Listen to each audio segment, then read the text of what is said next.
اعوذ باللہ من الشیطان الرجیم بسم اللہ الرحمن الرحیم۔ پیارے طلباء و طالبات، آج مرحوم کی یاد میں پطرس بخاری کا یہ لکھا ہوا مزاحیہ مضمون، اس کے حوالے سے آج یہ ہمارا لیکچر نمبر 5 ہے۔ میں کتاب سے پڑھتا ہوں، آپ توجہ رکھیں اور تلفظ کا خاص خیال رکھیں۔ مرزا چلنے لگے تو میں نے پھر کہا کہ مرزا کل ضرور صبح بھجوا دینا۔ رخصت ہونے سے پہلے میں نے پھر ایک دفعہ کہا کل صبح 8-9 بجے تک پہنچ جائے، دیر نہ کرنا، خدا حافظ۔ اور دیکھو مرزا، میرے تھوڑے سے روپیوں کو بھی زیادہ سمجھنا، خدا حافظ۔ اور تمہارا بہت بہت شکریہ، میں تمہارا بہت بہت ممنون ہوں، اور میری گستاخی کو معاف کر دینا۔ دیکھو نا، کبھی کبھی یوں ہی بے تکلفی میں کل صبح 8-9 بجے ضرور، خدا حافظ۔ مرزا چلنے لگے تو میں نے پھر کہا، جب مرزا اس سے پہلے کہ پطرس بخاری نے مرزا سے کہا کہ یہ ایک حقیر سی رقم اگر آپ کو منظور ہو تو کل سائیکل بھجوا دینا، یعنی کہ 40 روپے میں سائیکل، جو اس کی سائیکل تھی 40 روپے میں اس کا سودا ہو گیا، اور اس نے وہ رقم اپنے دوست مرزا کو جیب میں رکھی اور کہا کہ کل ضرور سائیکل بھجوا دینا۔ اب یہ خوشی سے پھولے نہیں سما پاتا ہے، مصنف پطرس بخاری خوشی سے پھولے نہیں سما پاتا ہے، لہذا وہ ضد کرتا ہے، اصرار کرتا ہے کہ کل صبح سویرے وہ سائیکل ضرور بھجوا دینا، کسی بھی صورت میں اس کو بھجوا دینا، اور اسی کے ساتھ اس کو خدا حافظ کہتا ہے، اور پھر بار بار یہ الفاظ دہراتا ہے کہ ضرور بھجوا دینا، خدا حافظ، میں آپ کا شکریہ ادا کرتا ہوں، میں آپ کا ممنون، میں آپ کا شکر گزار ہوں، اور میری گستاخی کو معاف کر دینا کہ میں نے آپ کو غلط انسان سمجھا تھا، میں نے آپ کو کنجوس سمجھا تھا، تو ان سب باتوں کی، ان سب گستاخیوں کو معاف کرنا، اور کل ضرور وہ سائیکل بھجوا دینا۔ اور پھر کہتا ہے کہ کبھی کبھی بے تکلفی میں ایسا ہوتا ہے، یعنی کہ دوست کے ساتھ انسان بے تکلف ہو کر، بغیر کسی تصنع، بغیر کسی بناوٹ کے انسان اپنے دوست کے ساتھ کلام کرتا ہے، یعنی کہ جس میں کوئی بناوٹ نہیں ہوتی ہے، یعنی کہ جو دل میں بات ہوتی ہے وہی دل کی بات زبان پر آتی ہے، اور بے تکلف ہو کر انسان دوست سے گلے شکوے کرتا ہے۔ تو میرا آپ کے ساتھ وہی معاملہ ہے کہ بے تکلفی میں نے جو کچھ کہا تو وہ معاف کر دینا۔ اور پھر کہتا ہے کہ کل صبح 8-9 بجے ضرور خدا حافظ، یعنی کہ کل ضرور سائیکل بھجوا دینا، اور پھر کہتا ہے خدا حافظ۔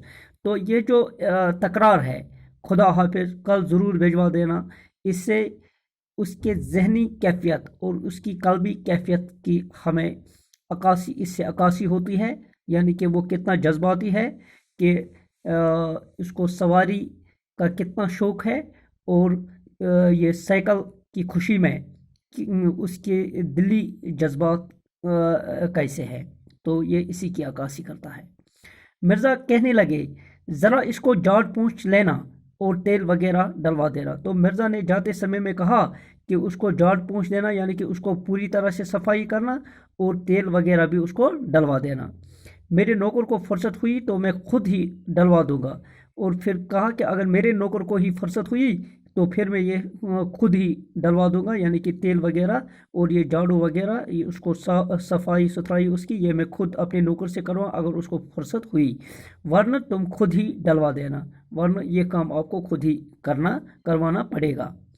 میں نے کہا، ہاں وہ سب کچھ ہو جائے گا، تم کل بیچ ضرور دینا، اور دیکھنا 8 بجے تک یا 7:30 بجے تک پہنچ جائے، اچھا، خدا حافظ۔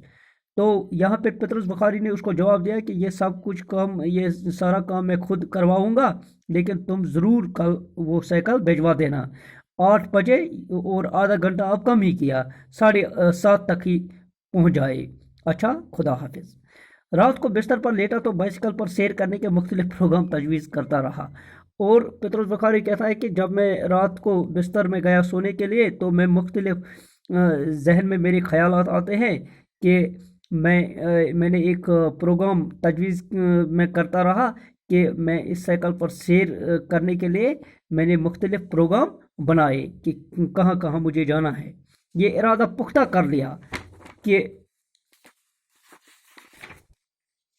2-3 دن کے اندر اندر ارد گرد کی تمام مشہور تاریخی عمارات جو ہسٹوریکل پلیسز ہے، تاریخی عمارات جو ہے تو مونومنٹس جو ہے، تو ان سب کو میں 2-3 دن کے اندر اندر پھر سے دیکھوں گا اور کھنڈرات کو نئے سرے سے دیکھ ڈالوں گا. اور جو ہمارے ملک کے جو کھنڈرات ہیں، ہمارے اسٹیٹ کے، ہمارے علاقے کے جو کھنڈرات ہیں، ان کو میں پھر سے اچھی طرح سے دیکھ ڈالوں گا.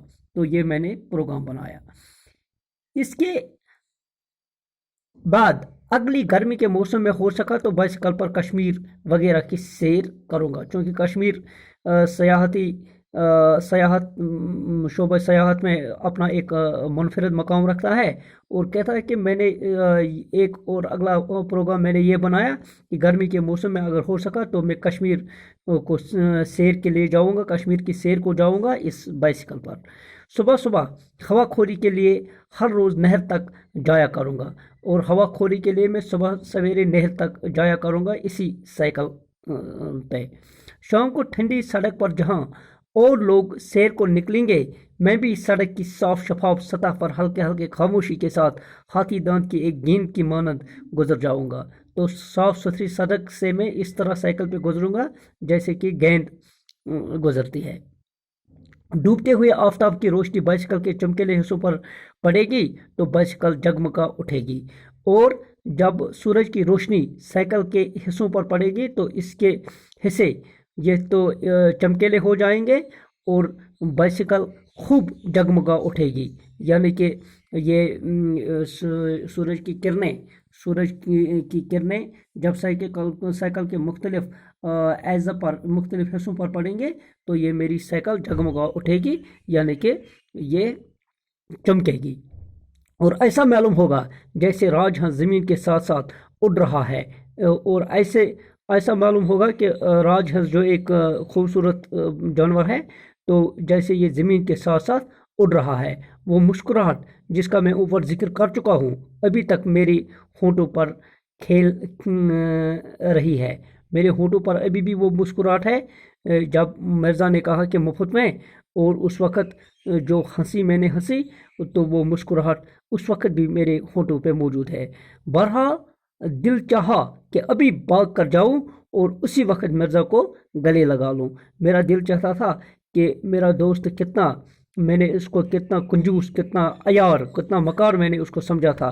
میں غلط تھا اور میرا دل کرتا تھا کہ میں ابھی بھاگ جاؤں، میں دوڑ کے جاؤں اور اس مرزا کو گلے لگا لوں، اس سے اپنے والہانہ پیار اور محبت کا اس کے سامنے اظہار کروں اور اپنی غلطی پر میں شرمندہ ہوں. رات کو خواب میں دعائیں مانگتا رہا کہ خدایا مرزا بائسیکل دینے پر رضا مند ہو جائے. اور میں رات کو اللہ تعالیٰ سے دعائیں مانگتا تھا کہ اتنی چھوٹی سی اور حقیر رقم کے عوض خدا کرے کہ میرا دوست مرزا تیار ہو جائے مجھے یہ سائیکل دینے کے لیے. صبح اٹھا تو اٹھتے ہی نوکر نے یہ خوشخبری سنائی کہ حضور وہ بائسیکل آ گئی ہے. جب میں صبح سویرے جاگا، نیند سے اٹھا، فارغ ہوا تو میرے نوکر نے کہا، اس نے خوشخبری سنائی کہ وہ بائسیکل آ گئی ہے. میں نے کہا اتنے سویرے؟ تو میں نے اسے سوال کیا کہ اتنے سویرے کیسے آئی؟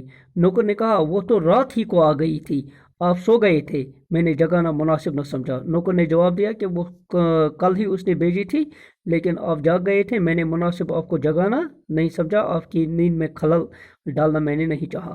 اور ساتھ ہی مرزا صاحب کا آدمی ڈبریاں کسنے کا ایک اوزار بھی دے گیا ہے، اور جس سے ڈبریاں کستے ہیں یعنی چابی وغیرہ، اور وہ بھی اس نے ساتھ رکھا ہے.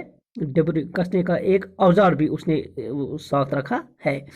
میں حیران ہوا کہ مرزا صاحب نے سائیکل بھجوا دینے میں اس قدر عجلت سے کیوں کام لیا، اتنی جلدی اس نے سائیکل کیوں بھیجی. عجلت سے مراد ہے جلدی، اس نے اتنی جلدی یہ سائیکل کیوں بھیجی. لیکن اس نتیجے پر پہنچا، میں نے اس سے یہ نتیجہ اخذ کیا، اس نتیجے پہ میں پہنچا کہ آدمی نہایت شریف اور دیانتدار ہے، یہ نہایت شریف آدمی ہے اور دیانتدار ہے۔ تو روپے لے لیے تھے تو بائسیکل کیوں روک رکھتے؟ اس نے مجھ سے روپے لیے تھے، چلو کم ہی صحیح، تو پھر بائسیکل کیوں روکتا؟ تو اس کو کیوں نہیں بیچتا؟ تو میں نے یہی نتیجہ اخذ کیا کہ یہ نہایت شریف آدمی ہے، دیانتدار ہے، اور میرے جو اس کے متعلق خیالات تھے وہ سراسر غلط تھے۔ تو انشاءاللہ یہ لیکچر نمبر 5 اس طرح ہم نے مکمل کیا۔ تو اللہ نے چاہا کل اسی موضوع کے حوالے سے مرحوم کی یاد میں تو کل اس پر ہمارا لیکچر نمبر 6 ہوگا۔ باقی وسلام۔